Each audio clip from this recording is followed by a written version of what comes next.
right, hello there. This video will be on field maps and polygon creation, and it was created for use by the Colorado Natural Heritage Program, the USFS Rocky Mountain Region, and the Colorado Native Plant Society.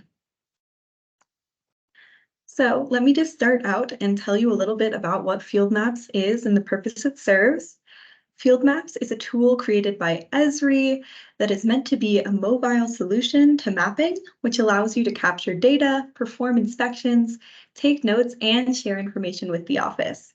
So really, it's a tool to be able to provide yourself with maps when you're in the field, as well as create polygons and so forth.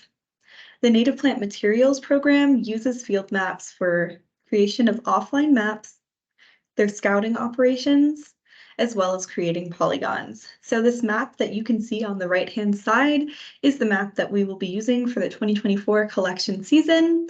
And all of those highlighted boxes are the offline maps that are available for the forests within the Rocky Mountain region.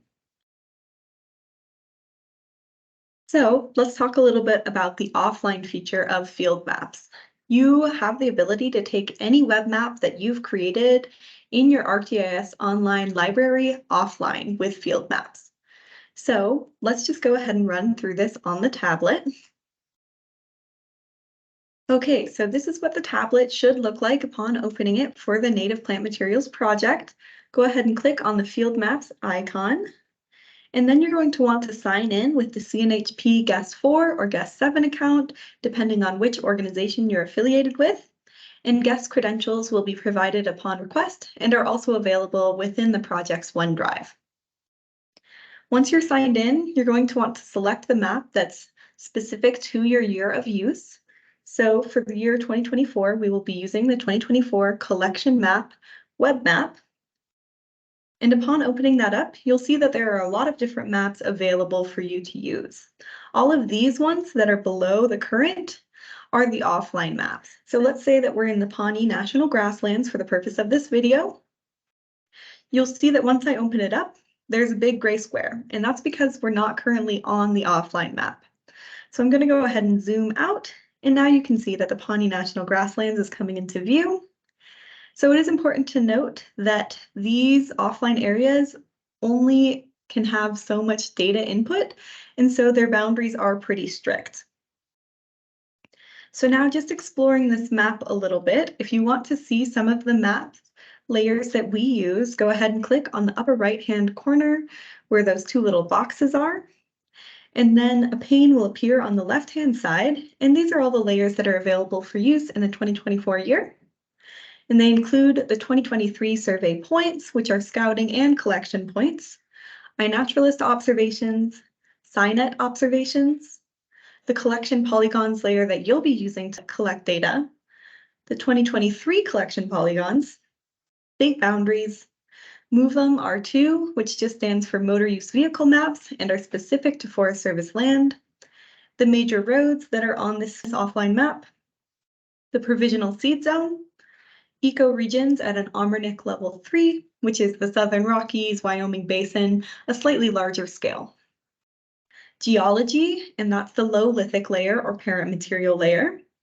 Ownership, forest boundaries, and then also the ranger districts.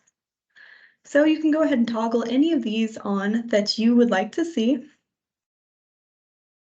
And you can see that more data is provided with the more ones that you open up.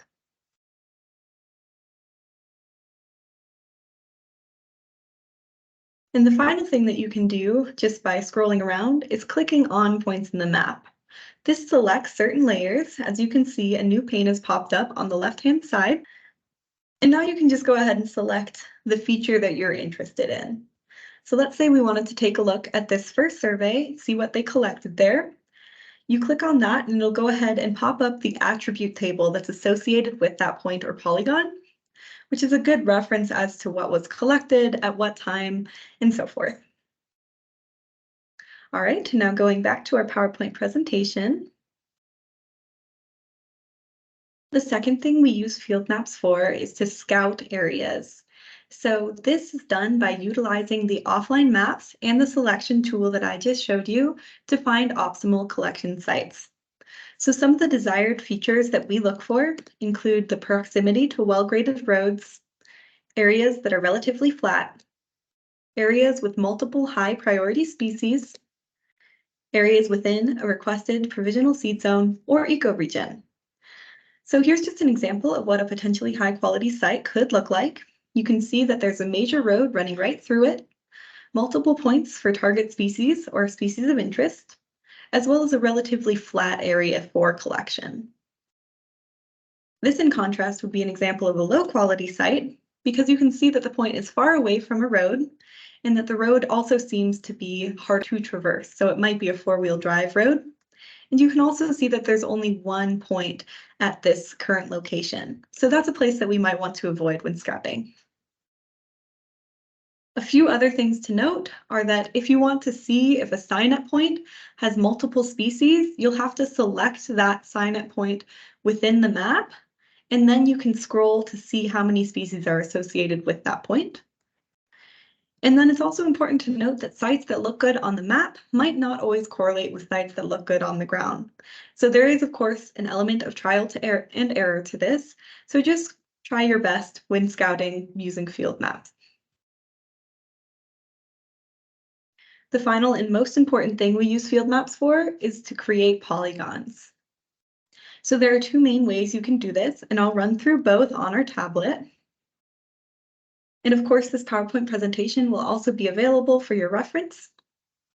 So let's go ahead and go back to our tablet.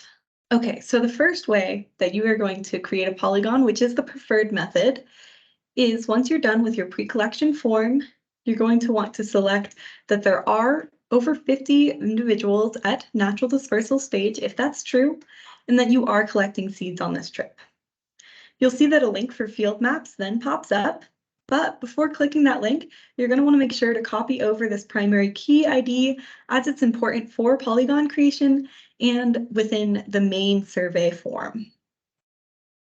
All right, so we've done that, and then just go ahead and click on that link. And you'll see that it just pulls up the collection polygons layer within field maps so that you can just go ahead and collect. So let's say that we're here for now. And you'll see that there's a couple of different boxes that you're going to want to fill out when you're in the field, including a reference number, which is the USDA code and the collection number, the general USDA code, the collection number, which is the ID generated from the main collection survey for each individual collection, the date that you collected on, and then also at the very bottom there, the primary key. So let's just go ahead and paste that in now. And then these two, the raw weight and area in acres, don't worry about those until you're back from the field. That's post-season data that you will need to fill out. All right, and then once all of those fields are filled out, go ahead and click those three dots that are up on the right-hand corner of this pane and select Start Streaming. And now this tablet is tracking your location, and you can just go ahead and move freely as you collect. Just make sure that you are mindful to not overlap when you're creating these polygons so that it's easier on the back end. And then once you're done streaming and you've created your full polygon, go ahead and select Stop Streaming. I'll mention now that one good way to stream is to go ahead and select Start Streaming and then turn off the tablet so that it's not overloaded with data, and then turn it back on once you're done collecting. Okay, and then once we've done that, we can just go ahead and click the check mark that's up in the upper right-hand corner here. All right, and then you'll see that it pushes us right back over into that pre-collection form. So once you're done with that, just double check it and go ahead and click the check mark on this survey and then open up your main collection survey. Remember that you're going to want to create one polygon for every single species that you collect at a site, as well as one collection survey for every single species. There will only need to be one pre-collection survey overall, though. And then the second way that you can create polygons, if you are creating multiple polygons in the same trip, or if that link is down for the survey, then you can go ahead and click this blue plus sign that's in the bottom right-hand corner. And you'll see that it pops up with all of the layers. You're going to want to go ahead and select the one that says Collection Polygons. And then fill in that same data that you filled in for your first polygon or that I just mentioned, and go through the same order of operations. So start streaming, turn off the tablet until you're done streaming, turn it back on and stop streaming, and then click that little check mark, and then manually go back to survey 1, 2, 3 to start the main collection form. And then once you're done with all of your Polygon creations, you're going to want to make sure once you're on Wi-Fi to go ahead and sync those changes. So to do that, you're going to go back to the main collection map page that has all of the available offline maps and click on the one that you want to sync with those 3 little dots, and then click the sync button. All right, now going back to our presentation. Here are just all those steps that I just outlined in this PowerPoint presentation if you ever need to go back for reference.